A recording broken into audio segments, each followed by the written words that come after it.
Ол футбол әлеміне бір күнде келген жоқ, бірақ келген күні бәрін өзгертіп жіберді. Жас, жылдам, таланты шексіз, бүгінде Еуропаның ең үлкен жұлдыздарының бірі Джамал Мусиала. Бірақ оның футболға апарар жолы өте қиын болды. Қайта көшу, тіл мәселесі, ел таңдау, психологиялық қысым. Ассалаумағалейкум, құрметті Қызыл қағаз YouTube арнасының көрермендері. Бүгін біз сіздерге Мусиаланың белгісіз тарихын толық айтып береміз. Бейнеролигіміз басталмастан бұрын арнамызға тіркеліп, осы бейнеге лайк басып, пікір қалдырып кетіңіздер. Бұл біз үшін өте маңызды. Ендеше біз бастаймыз. Джамал Мусиала 2003 жылы 26 ақпанда Германияның Штутгарт қаласында дүниеге келді. Әкесі Нигериядан, анасы Германиядан. Бұл көпұлтты отбасы кейіннен оның болашағын түбегейлі өзгертті.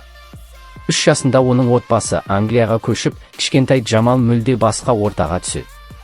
Тілді білмейді, достары жоқ, бірақ бір нәрсе бар: футболға деген шексіз махаббат.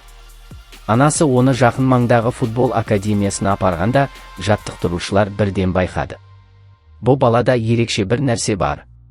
7 жасында Мусиала Челси академиясына қабылданды. Ондағылар оны аса техникалық ойыншы, тізеге түсетін дриблингтің королі деп атайтын.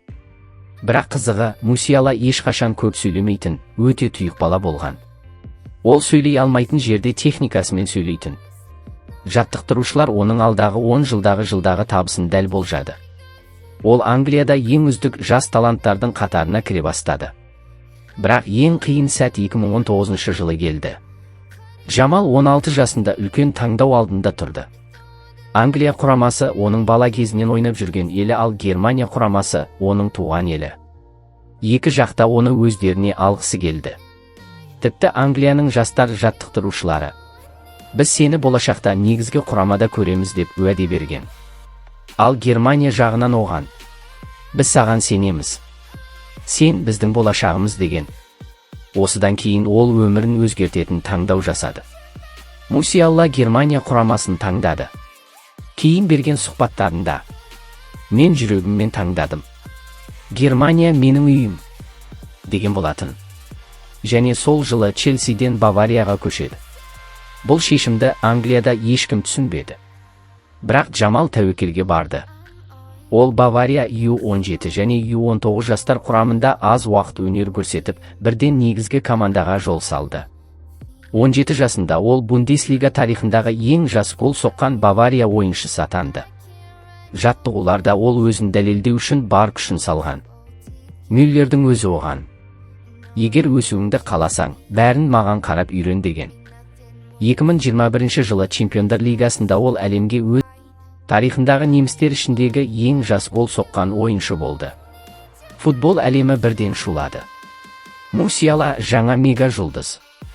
Нәтижесінде Бавария оны ұзақ мерзімге өзімен қалдыру үшін бірден келісімшарт жаңартты. Дриблинг, өткір пас, күтпеген финт, қысымнан оңай шығу. Оның допты алып жүруін мамандар Месси стиліне ең жақын ойын деп сипаттайды. Германия құрамасындағы дебютті жылы. Германия соңғы жылдары қиын кезеңнен өтті. Бірақ дәл қазір ел Мусиалаға үлкен үміт артады. 22-ші әлем чемпионаты кезінде Германия фаворит болмаса да, Мусиала командадағы ең үздік ойыншылардың бірі болды. Статистика бойынша ол турнирдегі үздік дриблерлер қатарына кірді. Психологиясы жас болса да сабырлы. Мусиала өте тыныш, эмоцияларын аз көрсететін ойыншы. Ол медитация жасайды, мотивация кітаптарын оқиды. Шулы өмірден қашып жүреді. Жұлдыз ауруынан алыс. Оның ең айтулы сөзі: мен әлі ештеңеге жеткен жоқпын, жолдың басында тұрмын. Жеке өмірін жасырады. Ол үшін бастысы футбол.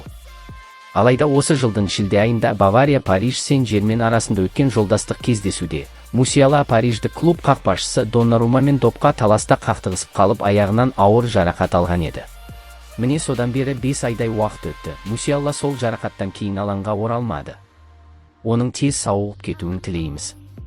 Алдағы болашағы әлем жұлдызы бола ала ма? Мамандар оны Еуропадағы ең талантты жас ойыншы, Баварияның жаңа көшбасшысы, Германия құрамасының болашақ капитаны деп санайды. Кейбіреулер оны тіпті болашақ алып ашып берді. Джамал Мусиала жай ғана талант емес.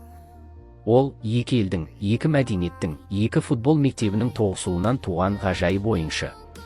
Оның жолы енді ғана басталды.